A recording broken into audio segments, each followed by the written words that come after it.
ଆମ ଜୀବନରେ ଦୁଇଟି କଥାକୁ ସବୁବେଳେ ଆମେ ମନେ ରଖିବା ଉଚିତ ଯେ ଯଦି ଆମେ ଅନ୍ୟମାନଙ୍କ ଠାରୁ ଭଲ ପାଇବା ଆଶା କରୁଛେ ତେବେ ପ୍ରଥମେ ଆମକୁ ବହୁତ ଭଲ ପାଇବା ଅନ୍ୟମାନଙ୍କୁ ଦେବାର ଆବଶ୍ୟକତା ଅଛି। ଦ୍ୱିତୀୟ କଥା ହେଉଛି ଯଦି ଆପଣ ନିଜକୁ ନିଜେ ବହୁତ ଭଲ ପାଇନାହାନ୍ତି ତେବେ ଆପଣ ଅନ୍ୟକୁ ଭଲ ପାଇପାରିବେ ନାହିଁ।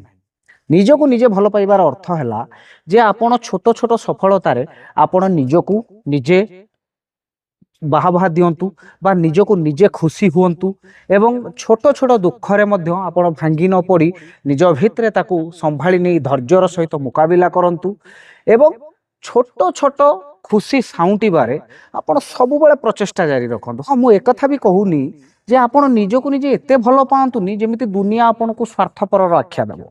ନିଜକୁ ନିଜେ ଏତିକି ଭଲ ପାଇବା ଜରୁରୀ ଯେତିକି ଆପଣଙ୍କୁ ଦୁନିଆ ଜଣେ ଭଲ ମଣିଷର ଆଖ୍ୟା ଦେବ ଏବଂ ଆପଣ ଯେତିକି ଭଲ ପାଇବା ବାଣ୍ଟିବେ ଆଜ୍ଞା ଯାହା ନିଃସ୍ୱାର୍ଥପର ଭାବରେ ସେତିକି ନୁହେଁ ତାର ଦୁଇ ଗୁଣା ହୋଇ ଆପଣଙ୍କ ପାଖକୁ ନିଶ୍ଚୟ ଫେରିବ। ଏଇଟା ତ ପ୍ରକୃତିର ନିୟମ।